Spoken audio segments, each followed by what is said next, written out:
Podlaska.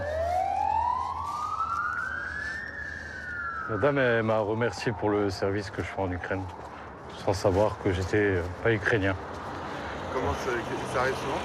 Ça arrive souvent qu'on nous arrête dans la rue, qu'on nous dise merci, qu'on nous serre dans nos bras, qui nous serre dans nos bras, ou qui nous donne un petit bout de chocolat, ou ce genre de choses. On a toujours... Les gens sont ultra reconnaissants pour ce qu'on fait en Ukraine.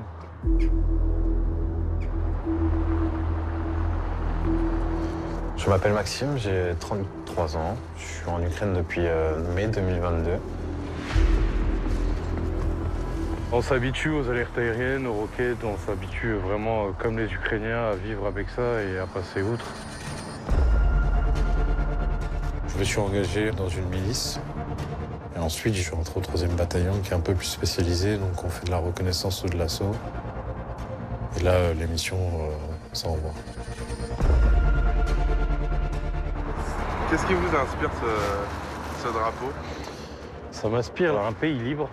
Il va faire partie de mon sang parce que du coup j'ai perdu une jambe ici et que ça fait partie de mon histoire. Et l'Ukraine ne me quittera plus jamais. Max, on prend soin de toi, ok? Tu vas être évacué. Allez, prends cette main, mets-la ici. Prends ton autre main. Quand j'ai vu la première mine sous mes fesses, je me suis dit que j'allais y rester. Fuck you! Quand en face, vous avez un homme avec un fusil d'assaut qui tire à balles réelles, soit vous mourrez et puis c'est la fin de l'histoire, soit vous tuez pour pouvoir rentrer chez vous. Donc dans les deux cas, c'est la merde. Je pense que c'est important de rétablir la paix ici. Si on perd l'Ukraine, pour moi, la Russie voudra plus. Bienvenue dans l'enfer d'étrangers. Quand l'artillerie elle tombe, c'est pile ou face. Parce qu'on va pas se mentir, l'artillerie, vous entendez la roquette sur les 3 dernières secondes. Vous avez à peine le temps de vous coucher. Rien ne m'empêche de rentrer chez moi. Mais qu'est-ce qu'ils feraient les copains sans moi? Et moi, qu'est-ce que je ferais sans eux? Du coup, non, je les laisse pas. Des volontaires français, il y en aurait une centaine en Ukraine comme Maxime, déjà 2 ans de guerre derrière lui. J'ai commencé à voir le début du conflit à la télévision. J'ai entendu l'appel de Volodymyr Zelensky qui appelait tout étranger qui savait combattre de venir en Ukraine pour aider le peuple ukrainien.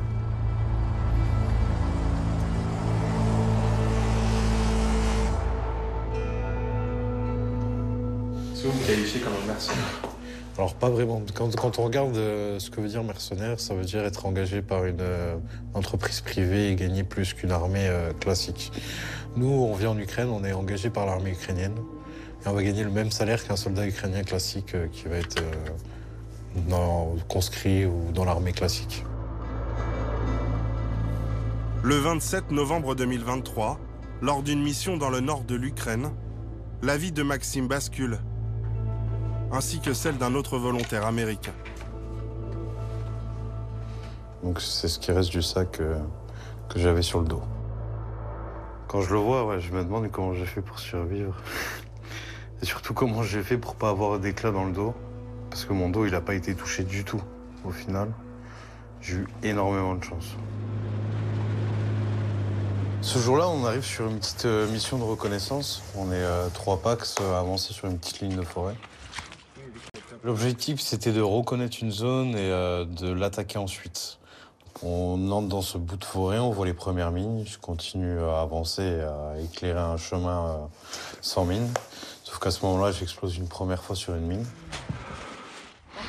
Hey, distance! Gardez vos distances. Alors là, on me voit sur le sol, juste là à gauche.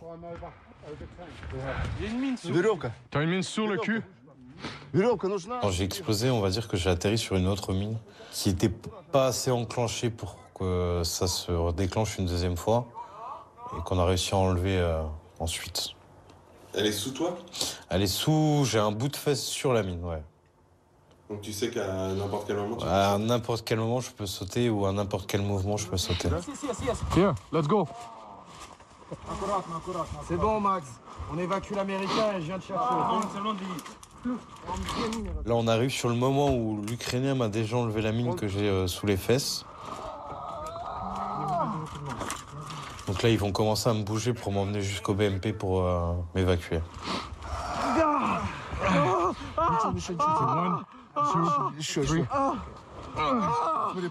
Ok, laisse-toi retomber doucement. Laisse-toi retomber. Laisse-toi retomber. Ok, let's go, slowly. Et là, pour se dire qu'on est toujours en vie, on s'allume une petite clope pour dire tout va bien, quoi. C'est bon, mon vieux, c'est bon. Là, on va voir le deuxième arriver, mais vous le verrez pas du tout parce qu'il est entièrement flouté.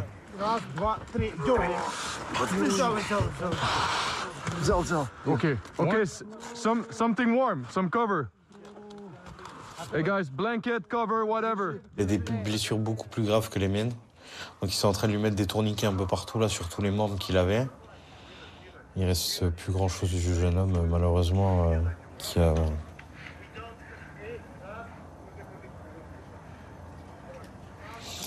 Qu'est-ce que tu ressens quand tu vois cette vidéo-là? Plus rien, hein. Je me dis que c'est le passé et que... Bah là, j'ai envie d'y retourner. Hein. Quand je vois ça, je me dis... J'ai envie de retourner là-bas et de voir ce qui va se passer. Hein.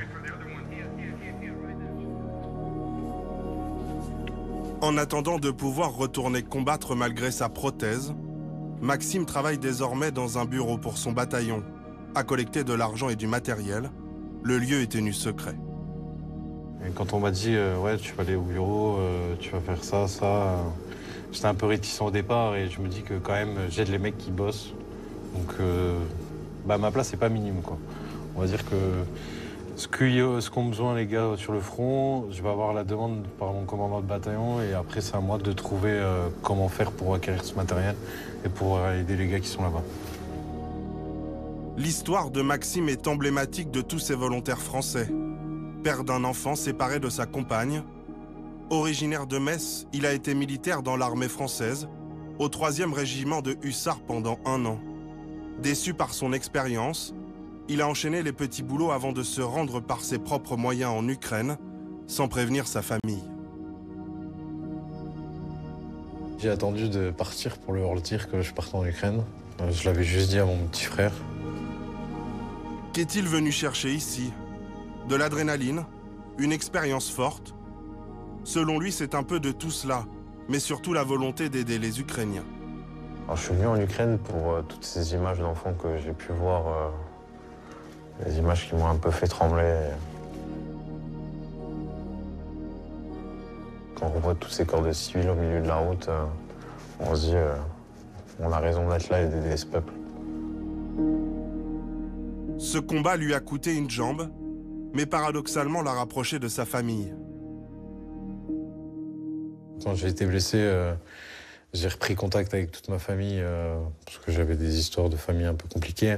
Passer à côté de la mort, ça te fait réfléchir sur beaucoup de choses. Du coup, maintenant, j'ai ma mère qui est un peu inquiète tout le temps, mais bon, ça reste une mère de famille et mon père qui reste fier, mon frère aussi, donc ça va.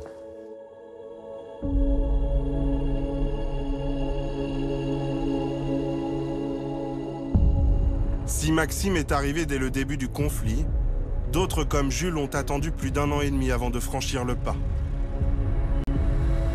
Cette nuit, il se prépare à vivre sa première opération avec les forces spéciales ukrainiennes. À 21 ans, Jules est aussi un déçu de l'armée française. Trop de contraintes selon lui et pas assez d'action. Ça va faire 5 mois que je suis arrivé ici.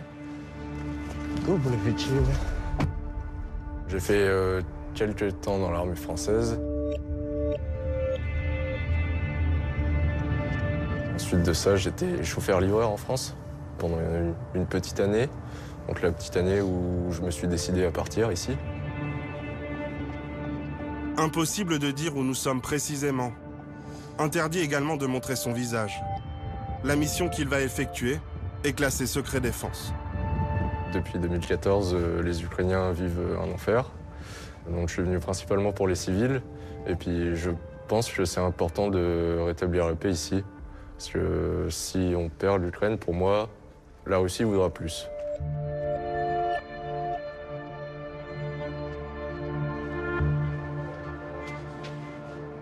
À quelques heures du début de l'opération, Jules doit encore s'acheter quelques équipements dans une de ces grandes surfaces spécialisées qui ont fleuri depuis le début de la guerre. Je vais avoir besoin de quelques porte-chargeurs. Donc je vais regarder ce qu'il y a, voir ce qui est bien, ce qui n'est pas bien.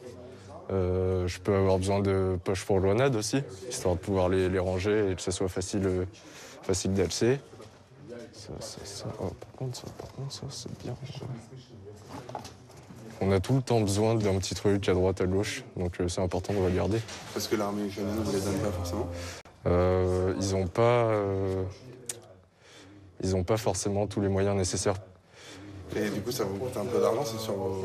Ouais, c'est sur nos payes personnelles. Ouais, le plus gros de la paye, généralement, ça passe dans l'équipement. J'ai dû investir un peu plus de... Je dirais entre 1500 et 2000 euros. 1500 euros, c'est le salaire qui lui est versé chaque mois par l'armée ukrainienne, comme n'importe quel soldat. Là, par exemple, j'ai une grosse lampe sur mon arme, mais celle-ci est plus légère. Donc ça permet aussi de se reposer et d'alléger le poids de l'arme. Thank you. Thank you. Have a nice day. You want to tape them up? Yeah, tape up all of them. Yep. Jules n'est pas installé dans une caserne militaire, trop exposée. Then you take 4. Tape them. Il occupe un appartement ordinaire avec les autres membres de son unité. Put them in your dump pouch or in your backpack. Because most likely you will be needing them.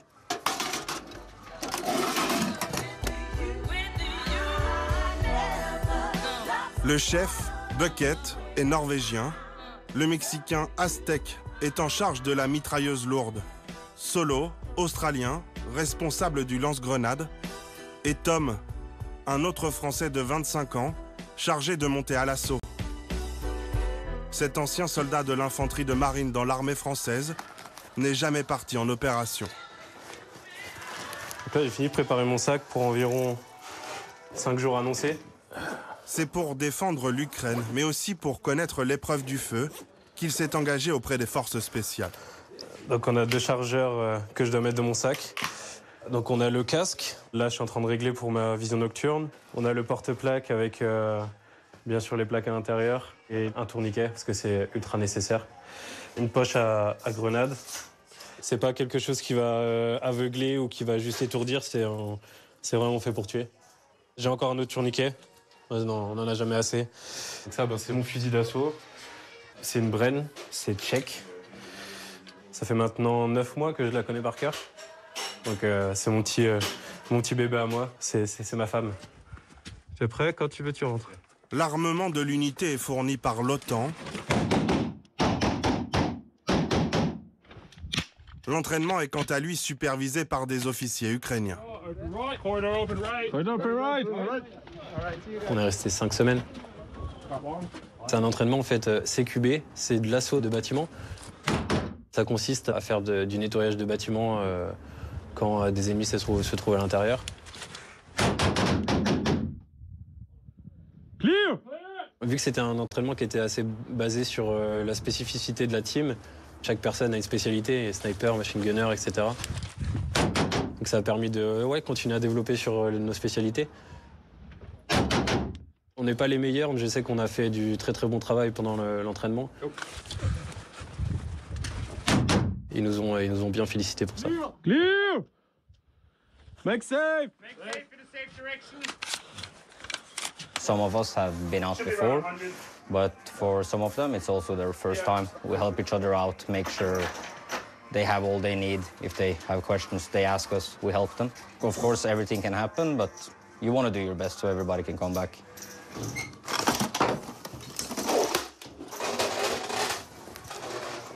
On n'a pas oublié le message à la maman, qui reste super important. Tu lui as dit quoi? Je lui ai dit que j'avais donné son numéro à mon chef d'équipe pour au cas où s'il m'arrivait un truc. Mais je lui ai dit bien sûr qu'il ne m'arrivera rien et que je rentrerai, parce que c'est le plus important, il faut essayer de la rassurer au maximum. Mais je lui ai dit que je l'aimais beaucoup. Moi, je le ferai qu'après parce que j'ai pas envie de les inquiéter. Donc après, au retour de mission, je les appellerai. Vous appréhendez un peu ou pas? Dire que j'appréhende pas serait mentir. Oui, forcément. Bah après, ouais, bon, on s'est entraîné pour ça. Je pense que oui, on est prêt.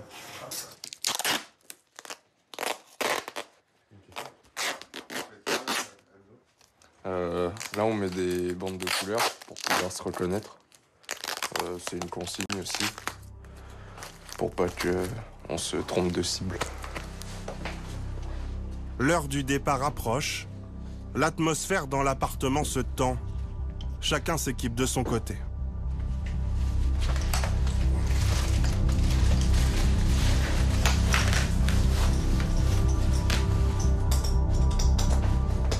Ouais, 1h30 du matin. On est à combien de temps du début de la mission? On est à... Nous, on va partir dans les 30 minutes qui vont arriver. Et on a une petite heure pour aller sur la zone. Et on commencera directement l'opération. Where's your tourniquets? Here. The other side. Here. And my leg.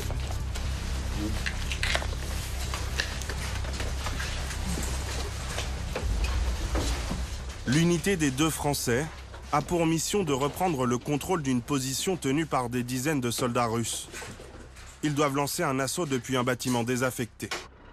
Impossible de les suivre. L'opération est secrète. Elle va durer 4 jours.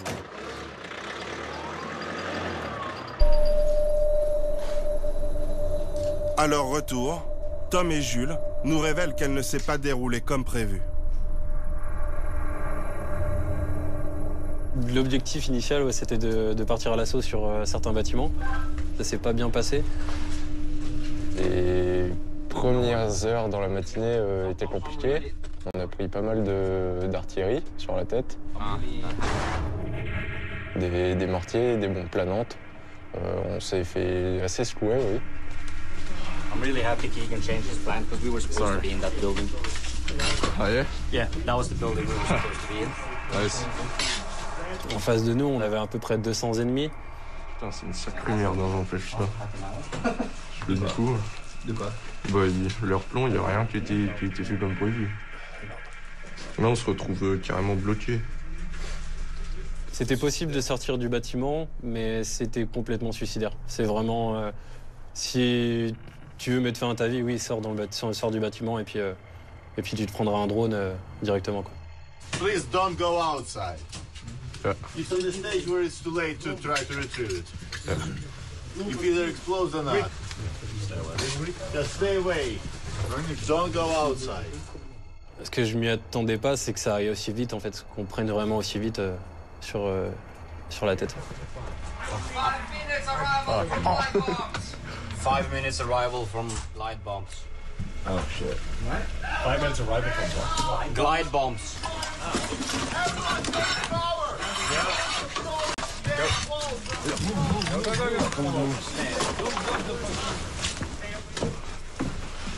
Stay here. Okay. Yeah, so you can't really get into much more cover. 5 minutes, boom. Yeah, 5 minutes in glide bomb. Yeah. Incoming. T'as une cigarette? Ouais. Je vais une dernière clope avant de me faire exploser les gars. Ouais, c'est pas... Bah attends, je vais fumer avec toi. Finalement, la bombe explosera plus loin, sans faire de victimes parmi l'unité. Après 4 jours sur place, la mission est un échec. Je retiens des bons souvenirs parce qu'on est encore là et c'est le principal. Après la première mission, on est lancé. On est bien lancé. Vous n'avez aucun regret? Non, aucun. Non, j'ai décidé de faire ça et je suis content de faire ça. Chaque semaine en Ukraine, les forces russes gagnent toujours un peu plus de terrain. C'est le cas à plusieurs centaines de kilomètres de là, sur un autre front, celui du Donbass, près de Donetsk.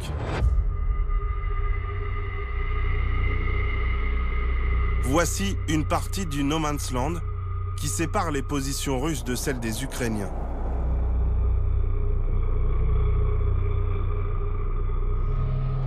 Dans ce qu'il reste de ces forêts, des tranchées ukrainiennes dignes de Verdun, tenues par une poignée de soldats, dont un Français, Charlie. Bienvenue dans l'enfer des tranchées.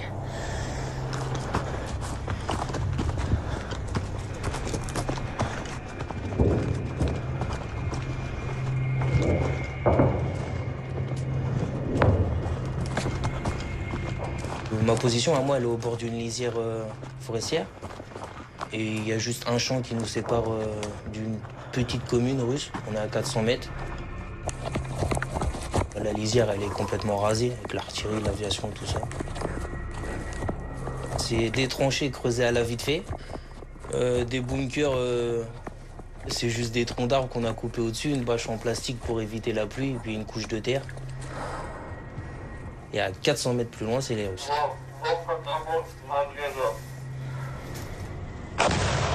Moi, je suis la dernière position. C'est-à-dire que moi, je suis la première qui prend tout. Ah non, on est VIP pour les Russes. Souka, ouais.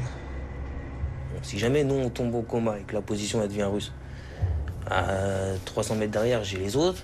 Puis 300 mètres derrière, il y a encore les autres. Avec les collègues, nous, faut pas qu'on lâche.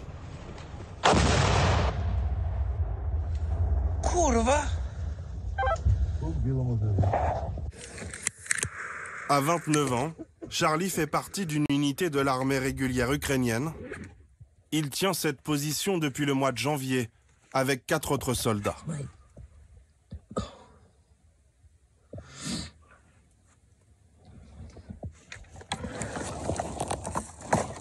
Des fois, on se tient prêt pour rien, parce qu'il n'y a rien du tout. Et il vaut mieux se tenir prêt. Ça, c'était notre avant-poste. Avant qu'il se fasse complètement détruire. Avec les drones et l'artillerie. Tu vois la ville, là, à 400 mètres? C'est les positions russes. Donc il y a juste un champ qui nous sépare. Ils sont à l'offensive à 200%. Là, ils lâchent pas. Entre l'aviation, les hélicoptères, les Sukhoi, les attaques terrestres avec les BTR ou les tanks, les escarmouches. Ah non, non, là, il y a un mouvement de vouloir avancer plus. Et donc nous, les Ukrainiens, on essaye de tenir... Je dis nous, les Ukrainiens. L'armée ukrainienne et les étrangers, on est sur la défensive et puis on essaye de contenir cette avancée, qui n'est pas facile d'ailleurs, mais on se donne corps et âme. Voilà 1 an et demi que Charlie se bat en Ukraine. Souris, Pélo. On n'est pas bien à se manger de l'obus toute la journée? Chaque rotation sur le front dure 3 jours, la plupart du temps à subir les attaques des forces russes. Souvent, le soldat français se filme en pleine action comme ici. Illustration du système D qui règne sur le champ de bataille, transport de munitions en charrette. Même pas le temps de prendre un café qu'on est déjà en train de poser des mines.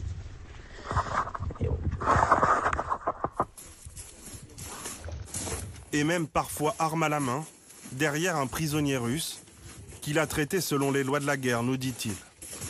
Moi je vois des vidéos genre les soldats russes qui sont là en train d'équeuter des soldats ukrainiens ou qui fracassent la tête à la masse. Non, nous, il n'y a pas de ça chez nous. Après, quand il y a des prisonniers, c'est les prisonniers. On les interroge, puis après, bah, voilà, prison. Voilà. Avant, on les soigne. C'est pour vous dire à quel point on est clément. Puis après, les Russes viennent nous dire qu'on est des satanistes et tout. Et des nazis.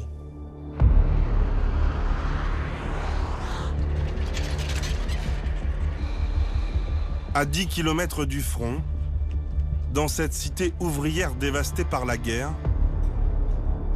de nombreux bâtiments sont détruits. Les militaires ont remplacé les civils. Charlie vient juste de rentrer de position. Il va passer ses 3 jours de repos avec sa compagne polonaise Dorota, infirmière dans son unité. Ici, là, il n'y a que le CCO, l'armée ukrainienne.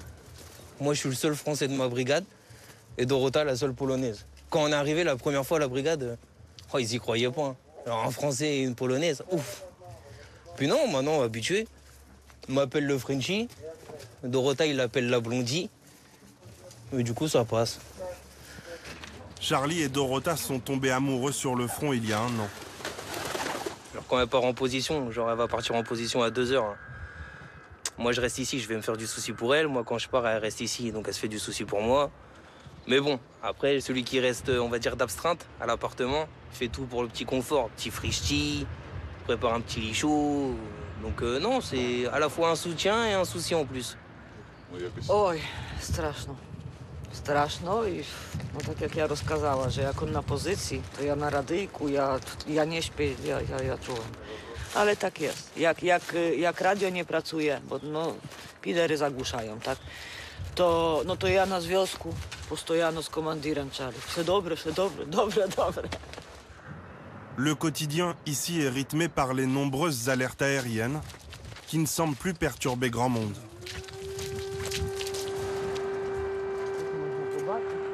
L'alarme, c'est vraiment pour les tirs longue portée, t'as vu? Là, l'alarme de... Faut se mettre à l'abri.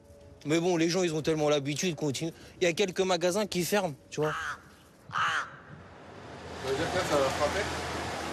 Ça peut frapper ici, ça peut frapper à 2 km. Là, c'est aléatoire, c'est toi et ta chance. T'as vu, les gens, ils sont pas stressés tant que ça, hein.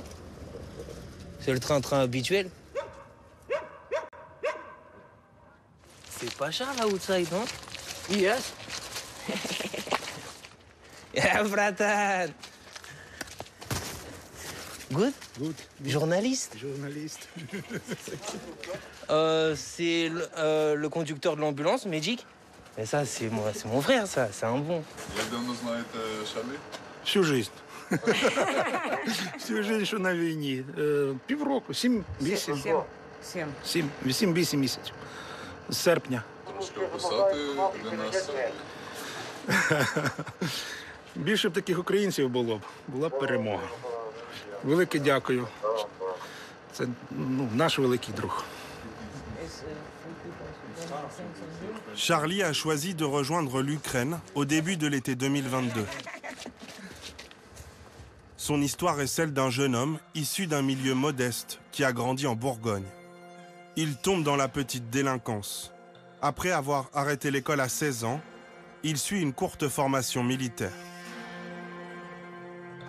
C'est les classes, mais toutes petites classes, hein. J'ai appris à marcher au pas, à respecter les gradés, fait un peu de sport et j'avais tiré une fois au FAMAS. Et puis après, je suis retourné à la vie civile. Et ça a été un désastre. J'étais perdu. Genre, je traînais tout le temps dehors, je traînais avec les mauvaises personnes. Mes parents, ils se faisaient énormément de soucis. J'avais beaucoup de rendez-vous avec la gendarmerie tellement que j'étais un idiot. Et puis, je pense que je prenais la route de l'indélinquance. Puis après, il y a eu la guerre en Ukraine et je me suis dit, c'est la case départ. C'est le moyen de tout recommencer, de devenir un bon citoyen. Allô, Mathieu. Ça va bien? Charlie garde contact avec ses parents divorcés, notamment sa mère Valérie, aide-soignante. Il s'appelle une fois par jour. Oh, la connexion. Ça va bien, toi? Hein? Qu'est-ce que ça vous fait de savoir qu'il est à l'autre bout de l'Europe, en train de combattre? Comment vous vivez avec ça, vous? Je peux vous dire qu'en tant que maman, déjà je suis fière de lui. Fière, évidemment. Et je me fais du souci tous les jours pour lui.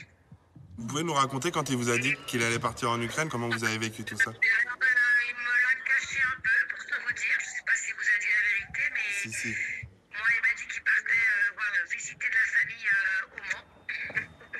Et il faisait un grand bruit dans toute la France. Et quand il m'a appelé, il y avait un ciel magnifique. Et en fait, il se trouvait en Pologne. Et il nous a mis au pied du mur, en fait. Vous savez, ça fait 8 mois qu'on ne l'a pas vu.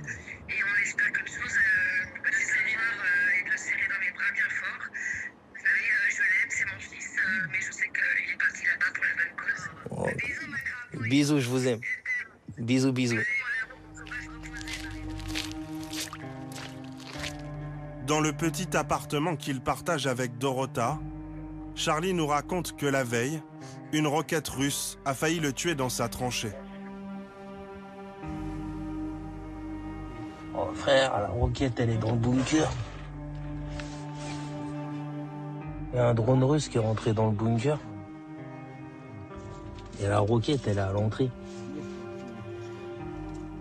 Ouais, on a été vraiment très chanceux. Mais sur le moment, on s'en rend pas compte. Sur la vidéo, on voit, on rigole. Bah, on rigole. On rigole jaune quand même.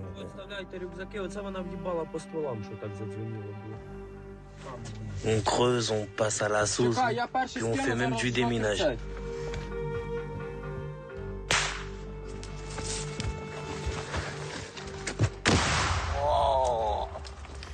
Mais ouais, une fois qu'on a fait sauter l'obus, c'est genre l'euphorie, on est content, tout s'est bien passé et tout ça. Ouais, c'est sûr, ça aurait pu se passer d'une autre manière, beaucoup moins euphorique. Ça, c'était le nord de Bakhmout, un convoi qu'on a stoppé. C'est à Bakhmout, ville martyre, que Charlie a vécu les pires moments de sa vie de soldat. Ici, plusieurs milliers d'hommes de chaque camp sont morts. Les miliciens russes de Wagner proclament la prise de la ville en mai 2023, après plus de 7 mois de combats acharnés. La ville est dévastée.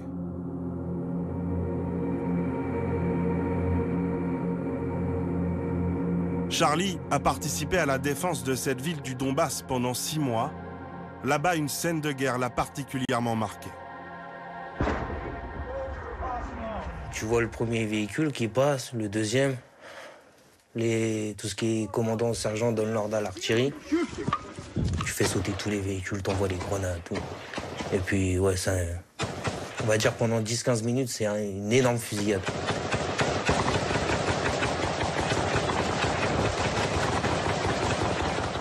Ça tire de partout. Et après, c'est le calme plat. C'est ce qui fait peur d'ailleurs. C'est impressionnant. T'entends les flammes, les véhicules qui continuent d'exploser. Après, t'as toujours les charognards qui sont là à faire les poches. Les autres qui sont morts. T'en as d'autres qui dégueulent. T'en as d'autres qui craquent un peu. Puis après, le soir, logiquement, les commandants, ils nous laissent tranquilles. Il y en a qui craquent, appellent la famille. T'en as qui boivent beaucoup d'alcool. Et vous? Avec Dorota. On est parti au restaurant. Après, moi, ce que j'aime bien, Dorota, c'est un peu ma psychologue. Je sais pas, elle me réconforte. Une nuit en amoureux. Mon commandant qui me dit que je fais du bon travail. Puis après, voilà. Est-ce que vous avez conscience que vous pouvez y rester? Oh oui. J'y pense peut-être un peu trop souvent, mais... Après, si franchement je voulais pas risquer ma vie, que je voulais retourner à métro, boulot, dodo, rien ne m'empêche de rentrer chez moi. Mais...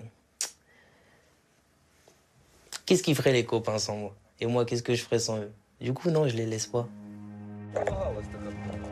4 jours après notre tournage, Charlie et son unité ont perdu la position qu'ils tenaient depuis 3 mois. Ils ont dû reculer de 300 mètres.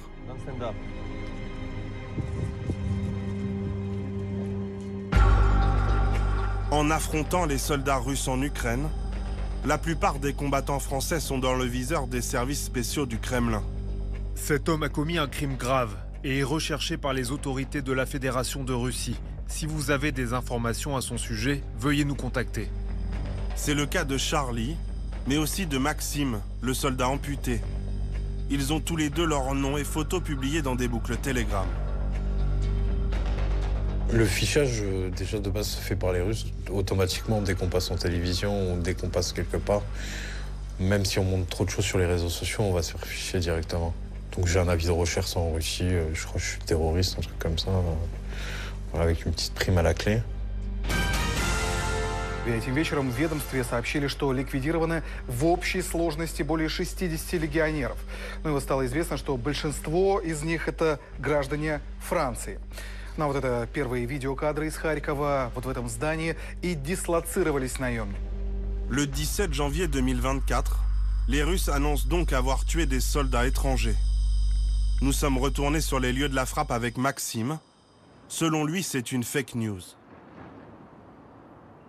Il y a combien de Français qui sont morts ici? 0, hein.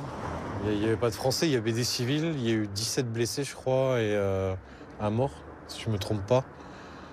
Ça reste encore le beau travail des Russes sur des habitations civiles et sur des civils.